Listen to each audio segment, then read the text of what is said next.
Hey guys, this is Jekar with a battle report. I know it's been a while. Been in school, doing some, getting some grades. Anyway, this is the first game of Brawler Bash 7, and as you may be aware, I have called out Malorian, and so we're on game 1 together. We're both playing Orcs and Goblins. I resisted the urge to take Dark Elves just to LOL Purple Sun down his lines, and we'll go through deployment. I should say Brawler Bash has scenarios. In this scenario, we are supposed to get a unit containing Fortitude into the opponent's deployment zone and keep an opponent from getting their unit into our deployment zone.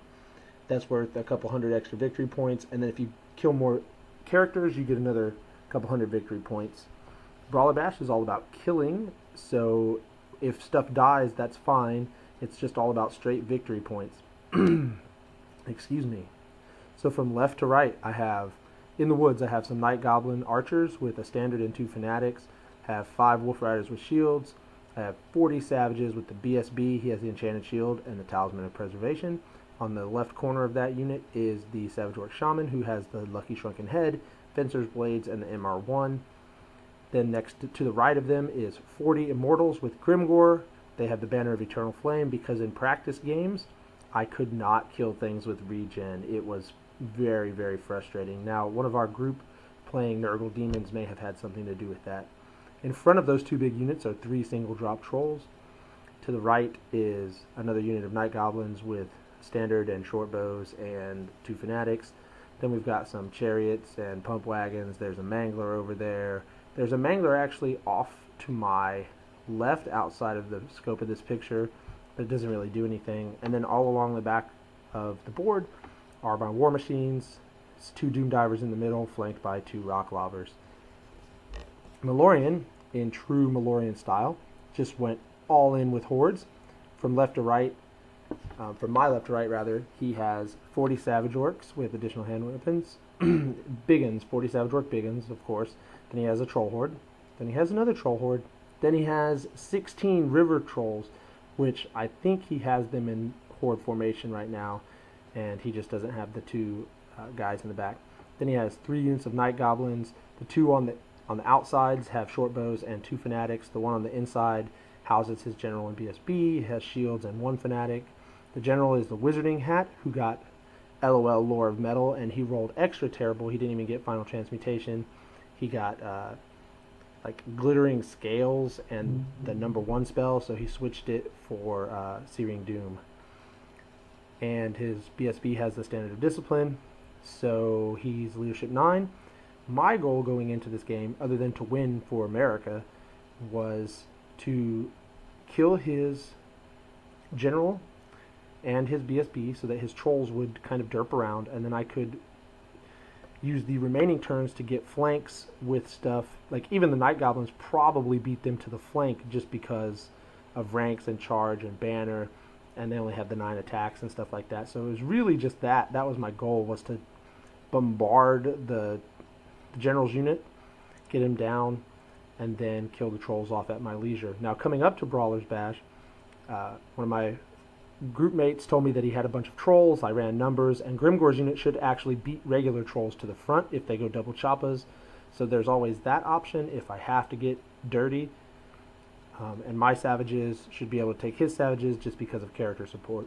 So in the worst case scenario, I'm going to try and throw my stuff at his 2 leftmost units while I chaff up his rightmost units, and then try to come back and deal with them in the flank or rear in the later turns of the game. Now, Brawler Bash has cards that you can play. They give you special abilities and an extra objective. You have to play one every round. I decided to go all in. My first round, I played card number 2, No Glory in Death, which gave me a first turn, and it gave me an extra 500 victory points if my most expensive unit was above half strength. Now, I knew that I was giving up the 500 victory points because there was no way that Grimgore's Immortals were going to be above half strength after fighting a Troll Horde, unless everything went 100% perfectly for me. But I really thought that I needed to go first and get rid of his general as soon as possible. He played, I don't remember which card he played, but he did play a secondary card, which we have 2 of, called My Lucky Day, which it either makes a roll of 2d6 a 7, or it negates your opponent's special rule from his card. So he negated my special rule to go first. We rolled off, and Malorian won. So I'll get back to you guys after his turn 1, and we'll see how well that did for him. So this is just a picture to show that turn 1 did not start off super great for Malorian. The River Trolls, actually, it may have not have been the River Trolls. One of the two, either the River Trolls or the Central Group of Trolls, failed Leadership 9 rerollable and stupided forward about 2 inches, so that was enjoyable. And that yellow dice is there to show that his General's unit failed Animosity and couldn't do anything. It had to charge or do nothing. So his Trolls are not going to push up 12 whole inches towards me, so maybe things are going to look up anyway. Maybe getting first turn wasn't 100% necessary if I knew Malorian was going to roll like this. So it looks like his Savages also failed Animosity. You can see kind of what everything did. They just kind of pushed up a little bit. And you can see where I vanguarded my Wolf Riders. So things are starting, even though he only moved up maybe 6 or 7 inches just to make sure everything's still within leadership bubble. That's still scary. And I still have, I think that by turn 3 I have to have killed his general. That's what I was thinking going in, so we'll see how that works out. Obviously there's no magic, he doesn't have any shooting, so then it's my turn. This is what it looks like after my turn. You can just see some of the other stuff I had on the left hand side out of the first picture. I'm moving stuff way up. I have my little Night Goblin Shaman out in front of everybody because he has Vindictive Glare. And so he casts Vindictive Glare to whittle down the unit of Night Goblins with the bunker. Then I tried to cast Foot, and I think he stopped Foot this time, and I do a bunch of templates on him, and I whittled him down pretty well. You can see the one pump wagon ran into some Night Goblins because why not? But that's okay because everything else worked out okay. This is just a picture of what his bunker looks like. I want to say there's his general, his BSB, and like 7 Night Goblins left, so he's not really happy about that.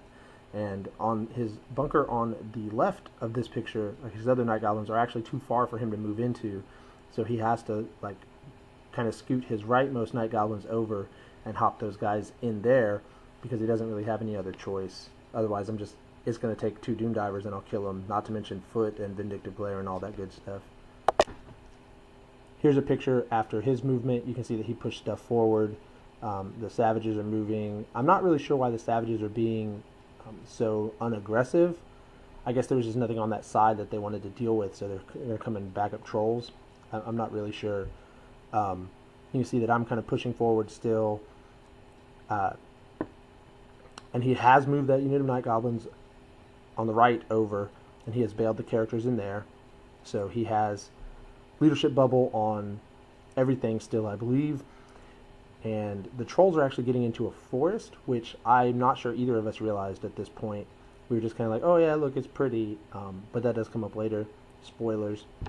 So that's his turn too. Again, magic is just not really worth it for him to cast. It's not worth the possibility of hurting his own general. Speaking of magic, I went straight to the pictures for magic on this phase, just because you can see what Foot and Vindictive Glare did to this unit. I stomped up and down on this unit 2 times. I want to say I got a couple direct hits. That Foot just hit so many Night Goblins, and you can see it's just the General and the BSB left. So, bad news for Malorian, right? But he did get a free Foot of Gork off on my Black Orcs and killed, I want to say 10 or 11. So that was nice. I mean, again, I've got to keep these above 20 models, and he killed 10 or 11, so that's going to help at least deny me some points. But ultimately I don't care because I'm in a good position to get his general and start my plan, my cunning plan of killing him by the top of turn 3. Here's just a picture of what the board looks like, and I want to mention the Troll and Wolf Rider combo there in front of his Trolls. I'm almost positive that I didn't do that double block on purpose. I am almost positive that the Troll stupided forward that amount of distance, because I can't imagine that on game 1 playing with the fun opponent, you know, just having a blast, pushing stuff forward, that I would have tried to double block something. If I did, Malorian, I'm really, really sorry, and you can probably punch me the next time you see me at Brawler Bash. But I'm almost 100% sure that I'm just that I'm just stupid right there and move forward. You can see that I'm redirecting the other troll. The Mangler and the chariots are coming around just to threaten some night goblins. And pretty much I'm staying back. I know that Brawler Bash is all about killing things, but I have to be able to win some fights first. And like I said, I know that Grimgore's unit can win a fight, but there's lots of trolls. And I actually can win a fight with the Savage Orc unit if I get Here We Go off, but I didn't get that spell. So it's going to be really dicey, haha pun, if I get the Savage Orcs into anything other than his Savage Orcs. So I'm just kind of playing it safe and seeing if I can't get the trolls unmodified. That's not the word. If I can unsupport the trolls before I go in. After shooting, all my rock lobbers, all my doom divers leave me with the general alive by himself with a single wound. And I was actually really frustrated about that. I thought if you remember the picture from last time, I'm going to have a lot of problems. He's going to clear all my chaff this turn, and I'm not going to have anything to do. It's just going to be naked orc versus naked troll, and I'm not sure after the first unit that the Immortals kill, I'm not sure that I can keep killing, but we'll see. Here's Malorian's turn 3. You can see that he's charged. He killed the troll in front of both unit of trolls, and he just reformed them. He didn't really have it. He couldn't really do much, and he moved his general into the corner of that troll unit in the forest. Now, as soon as he did that, I had a cunning plan, and he didn't really realize it. And as soon as I told him what was happening, as soon as I showed him what was up, he kind of face-palmed himself. And I mean, that's fair. So, but I'll show you guys in a second. This was his turn. He didn't cast any magic because he has a single wound left, so almost any miscast will kill him, and it doesn't really make much difference whether he has a 5-up board save and nothing has Searing Doom potential. Oh no, he's gonna kill some black orcs on a 5+, so he just let that one go. So on my turn, my cunning plan is revealed. The chariot rolls on in, corners off against his general, and has the ability to try and kill that guy. Now I can't do any impact hits to him, but I have 3 goblin attacks and 2 wolf attacks to just do a single wound to an unarmored guy. So we'll see how that goes. This picture is actually after combat, but I'll talk about the movement first. You can see my pump wagon and my manglers kind of coming around. You can see the mangler from the left has made it all the way back here. Excuse me. You can see I did make that charge with the wolf chariot, and at the very bottom of this picture you can see the top of my night goblin staff. I don't have anything else for him to do, so he's just going to redirect those blue trolls, the blue river trolls, to keep stalling them until I can get a horde to fight them. In combat, the wolves hit and didn't wound, and the goblins hit once, and they had they have spears on the charge, so they have a 4-up to wound him and do the last wound. And we both kind of like winced, and I threw a dice, and it came up, I think it actually came up a 4. So there we go. I killed his general finally. It's my turn 3, and I thought this was going to be too late, but maybe it won't be. We'll see what happens. Here's just a picture of some the savages getting just brutalized by the mangler and fanatics. I want to say he actually threw his fanatics. Oh, we had a rules question. My mangler came through his savages, and he thought that a mangler touched by a fanatic automatically died. And we had the little discussion where I said, no, that's fanatics. Fanatics that touch fanatics die. Manglers that touch manglers die. But manglers that touch fanatics don't die. We looked it up in the our respective rule books. We realized that I was correct. So the mangler, so he had thrown his, but he wanted to still try to kill the mangler. So he threw the fanatics through the black orcs. He did like 2 wounds to that mangler. So then the mangler went through the black orcs and those night goblins. And his fanatics triggered my fanatics, which I think none of them touched the savages, but you can see where they are. So we just had a crazy random movement thing there, and his savages are brutalized. They're way down. And so I'm looking, yeah, some more easy points. This is actually a picture of my turn 4. In his turn 3, I think all of his trolls were stupid and just moved up a little bit. So in my turn 4, the Black Orcs charged. They got in. I want to say that's 6 files in versus 4 of his. Now I went double choppas. Luckily, I'm not the majority in the woods, so even if I lose, I can still be steadfast. And you can see I want to say I only killed 4 guys.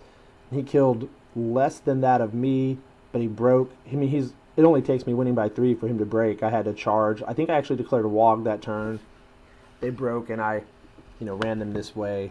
My savages are pushing up, as you can see. They're just trying to get into the flank of some stuff. They're just generally being non-useful because it took me so long. The trolls were too close. Now I can't maneuver the savages around that house. So I'm just being frustrated with them. Maybe I should have reformed them. They do have a musician, but whatever. This is just what the board looks like. I want to say this is his turn again, but it might be the end of my turn just to show what happened with the river troll stupided forward and the middle troll horde stupided, and my savages are just kind of wave 2 in case something goes horribly wrong with Grimgor's unit.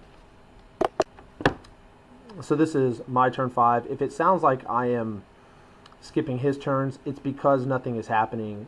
Trolls are fleeing or being stupid. I mean, nothing is working right for him. I mean, after his general died, his army just kind of goes to crap. You can see that Grimgor charged that unit of trolls to the front. They beat him up. I did a lot of wounds to that unit of trolls, but they did a lot of wounds back, and they were actually still steadfast. They had 3 people. But Malorian had left 3 of them in the 3 in the back rank in the forest. So he had 3 in the front rank and 3 in the back rank out of 9 in the forest. And he was like, "Oh, I'm steadfast." And I said, "Sorry, man." And that's when we realized that it's a forest. The majority of his models were in it. So I actually ran that unit down. So that's nice. And the savages are looking to maybe try and beat up some river trolls in the last turn of the game because it's Brawler Bash. It doesn't matter if I lose them, so why not give it a try? This is actually a picture of his turn 6, but I wanted to show you that chariot in the backfield there actually caught the fleeing trolls. So it either caught them or they ran off the board fleeing from it. I don't remember which way that happened, but anyway, that chariot is responsible for the dead troll horde that Grimgor broke first. But this is actually Malorian's turn 6. He had moved the savages in turn 5. Now he's moved them out. He was trying to get them into my deployment zone, and because my wolves failed animosity last turn, I didn't move them, and so he couldn't pull them out of the building. I think he attributed that to me, like I was a genius, but that was really just my troops knowing the plan better than I knew it. I have some night goblins there looking at the savages, and in my turn 6, I'm going to throw them at those savages because I might as well. I might break them. There's like 10 guys there. Maybe they roll badly. Maybe not. Whatever. Maybe I'm going to give Malorian some points, but it's not going to hurt me. So we'll see what happens. Here's just a picture of some night goblins that I think they rallied actually after I scared them with the fleeing trolls. So I don't know. Maybe I'll get even more points. Things are looking really good for me right now. I've got 2 troll hordes dead. I've got 25. I got 50% points for the savages. I might even get all the points for the savages and all the points for the river trolls if I get lucky. So yeah, we'll see what happens. So on his turn 6, he charged the river trolls into my shaman and killed him, and I think he reformed, but he might have overrun, but if he did, he didn't do it very far. So again, I'm going to savage into the river trolls, and actually, if you can see the corner of the movement tray there, I'm going to charge the night goblins down just to give ranks and combat res and stuff. So we'll see what happens.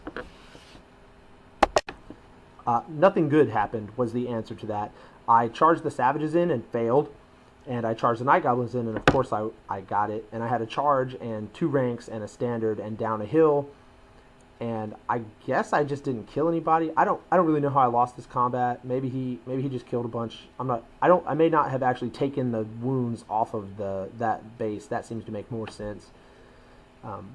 And he beat me up and he chased me down, and there wasn't anything I could do about it. I thought the savages were going to need some help, and they just decided to be lazy this whole game. But I'll blame myself. same story over here. A unit of night goblins apparently can't beat up a combat unit. Who knew?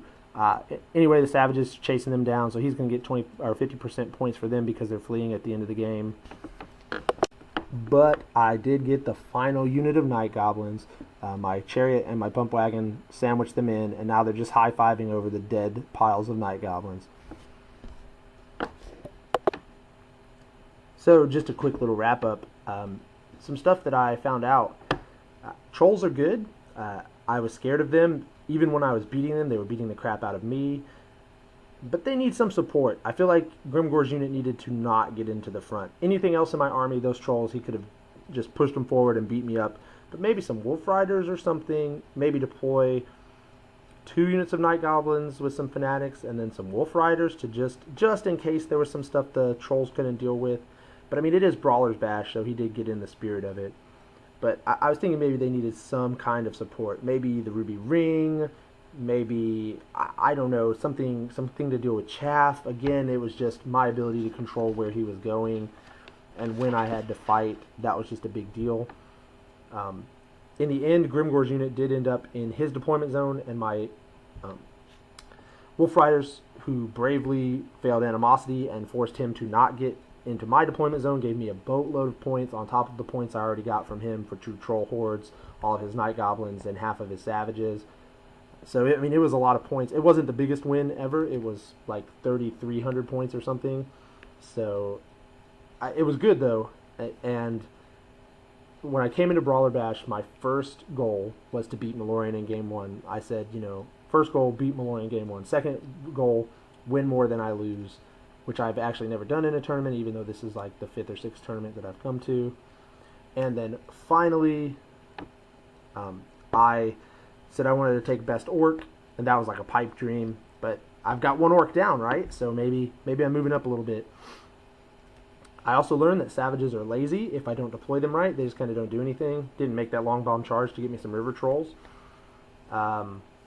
But whatever, you know, that's the way things go. You deploy badly and things don't do what you want them to do.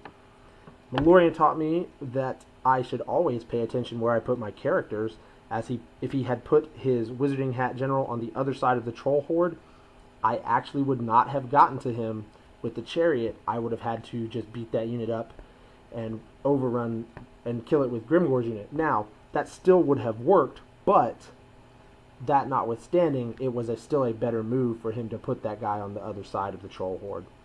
He would have probably been able to use his river trolls to get more points because they wouldn't have failed stupid that 4th turn.